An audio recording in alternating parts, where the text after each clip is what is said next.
आज शिवपुरी जिले के ग्राम सिर पंचायत बांसखेड़ी के आदिवासी समुदाय के सैकड़ों लोगों ने कलेक्टर से प्रधानमंत्री जनमन आवास की दूसरी किश्त के लिए गुहार लगाई और बताया कि हम शहरी आदिवासी समुदाय के अत्यंत गरीब, भूमिहीन एवं आवासहीन परिवार हैं।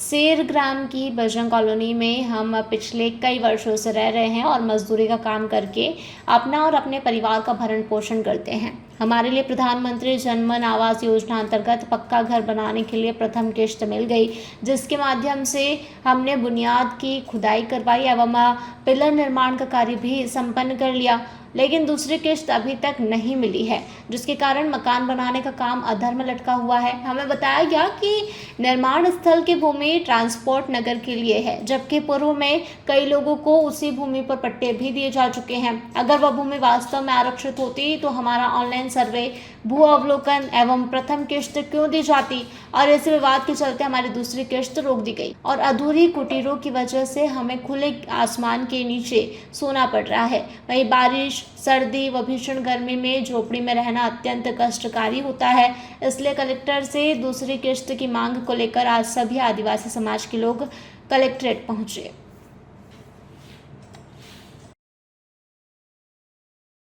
आप यहाँ जो समस्या लेके आए, अमरीकी की किस्त डाल रही है, दूसरी किस्त डाली नहीं है।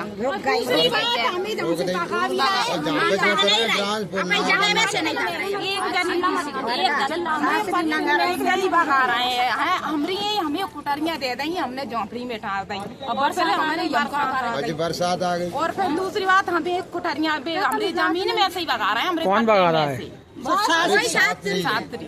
कौन है शास्त्री? कहाँ का? नगर बना रहा है, अब शास्त्री नगर बन रही है। पहले ट्रांसपोर्ट है, तो अब शास्त्री नगर बन रहा है। कितने साल भगाएंगे हम, जब मार देंगे जाके। कितने सालों से रह रहे थे आप? से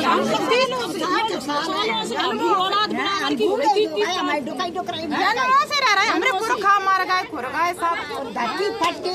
कहाँ के रहने वाले हो? कहाँ पड़ता है? कहाँ पड़ता है? क्या नाम है आपका? क्या नाम है आपका? सुगर सिंह। कहाँ रहते हो? सीर बांसखेड़ी।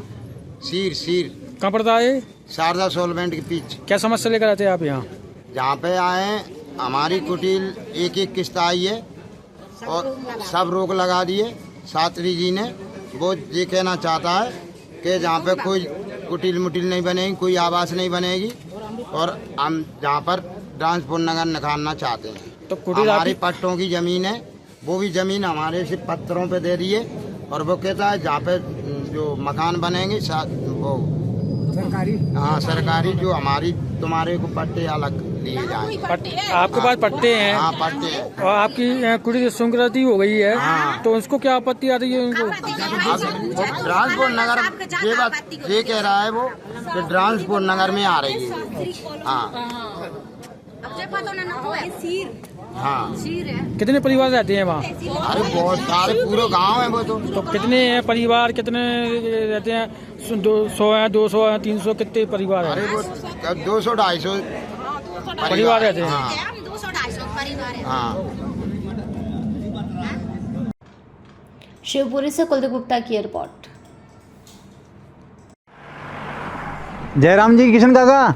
राम राम भाई, राम राम। क्या दोनों भाई बैठ के क्या हिसाब लगा रहे हो? ऊटी लहसुन के भाव आ गए क्या? अरे नहीं रे दादा, ये अपना रमेश नया मकान बनाने के लिए लोन ले रहा है। हिसाब किया तो पता चला कि लोन का पैसा तो ईंट और रेती में ही पूरा हो जाएगा। और अभी तो सीमेंट लानी है, सलिया लाना है, और तो ठेकेदार को भी पैसे देने हैं। मेरे तो कुछ समझ में ही नहीं आ रहा कि कैसे बनेगा मेरा नया मकान। अरे किशन काका, कहाँ इन रेत, सीमेंट और लाल ईंटों के चक्कर में पड़ रहे हो? मेरी बात मानो तो अपने घर को बाबजी एएसी ब्लॉक से बनवाओ। इसमें ना सीमेंट और रेत की जरूरत होती है, ना ही तराई करने की झंझट। और लाल ईंटों के मुकाबले आपका मकान काफी तेजी से बनकर तैयार हो जाएगा। इससे आपके पैसे तो बचेंगे ही, साथ ही मजबूती ऐसी कि सालों साल देखने की जरूरत नहीं।